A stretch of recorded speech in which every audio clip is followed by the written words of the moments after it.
విశాఖలో వైసీపీ నేత అమర్నాథ్ మీడియాతో మాట్లాడుతున్నారు. ఇప్పుడు లైవ్ చూద్దాం. రాష్ట్రం యావత్తు ఈరోజు కరువు రాష్ట్రంగా ప్రకటించాల్సినటువంటి పరిస్థితి వచ్చింది. దాని మీద చర్యలు ఉండవు, మాటలు ఉండవు. మళ్ళీ నిన్న దేనికో మాట్లాడుతూ ఏమంటున్నాడంటే ఆయన నాకు ఏదైనా మంచి చేస్తే కిక్ వస్తుంది అంటున్నాడు. ఏం మంచి చేసావు నీకు కిక్ రావడానికి? నిన్న వారు మాట్లాడుతూ నాకు ఏదైనా మంచి చేస్తే కిక్ వస్తుంది, ఏం మంచి చేశారని కిక్ వచ్చింది? పక్కన ఉన్నటువంటి మీ సీఎం రమేష్ పక్కన ఉన్నటువంటి పంచదారుల కొండను తవ్వేసినందుక మీకు కిక్ వచ్చింది, లేదా పక్కన ఉన్నటువంటి మీరు వచ్చినటువంటి మాడుగుల పక్కన ఉన్నటువంటి నర్సీపట్నంలో మెడికల్ కాలేజ్ అమ్మకానికి పెట్టినందుక మీకు కిక్ వచ్చింది, లేదా పక్కన ఉన్నటువంటి మా గోవాడ షుగర్ ఫ్యాక్టరీలో ఉన్నటువంటి రైతులకి కట్టాల్సినటువంటి 36 కోట్ల రూపాయలు బకాయిలు చెల్లించకుండా ఈ ప్రాంతానికి వచ్చి కనీసం షుగర్ ఫ్యాక్టరీ గురించి మాట్లాడకుండా ఉన్నందుక మీకు కిక్ వచ్చింది.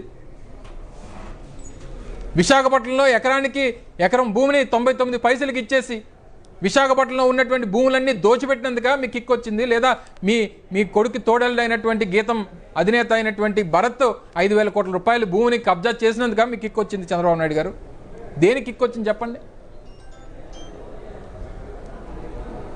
లేదా విశాఖపట్నంలో ఆ రోజు ఉమ్మడి విశాఖపట్నం జిల్లాలో పూడిమడకలో ఫిషింగ్ హార్బర్ కట్టి ఆ ప్రాంతంలో ఉన్నటువంటి మత్స్యకారులకి ఒక భవిష్యత్తుని ఇద్దాం, వారికి బ్రతుకు తెరువు చూపించేటువంటి దానికి ఒక మంచి కార్యక్రమం చేద్దామని చెప్పి 200 కోట్ల రూపాయలు పెట్టి పూడిమడకలో ఫిషింగ్ హార్బర్ నిర్మాణం చేపడితే మీ ప్రభుత్వం వచ్చిన తర్వాత దాన్ని ఆపేసి మత్స్యకారులు కడుపు కొట్టినందుక మీకు కిక్ వస్తుంది. చంద్రబాబు నాయుడు చెప్పండి.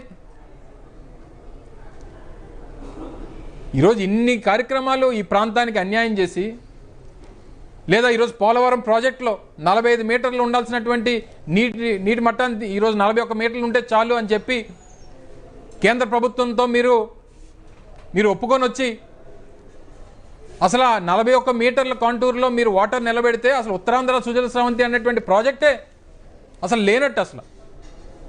అసలు ఉత్తరాంధ్ర సుజల స్రవంతికి మీరు వాటర్ ఎక్కడి నుంచి తీసుకొస్తారు? మీరు 41 మీటర్లకు మీరు ఒప్పుకొని వస్తే వ్యవసాయం పరంగా, ఇరిగేషన్ పరంగా, మైనింగ్ పరంగా, ఆరోగ్యం పరంగా ఈ ప్రాంతంలో ఉన్నటువంటి ప్రజల తాలూకా భవిష్యత్తు అన్నీ కూడా మీరు నాశనం చేసి నాకు కిక్ వస్తుంది అంటే దేనికి వస్తుంది కిక్ మీకు? సో ఈ పరిస్థితుల్లో మీరు మాట్లాడుతున్నటువంటి మాటలు, మళ్ళీ నిన్న వారు మాట్లాడుతూ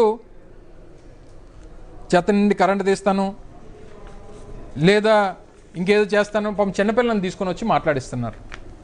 ఎప్పుడైనా మీ బ్రతుక్కి మీరు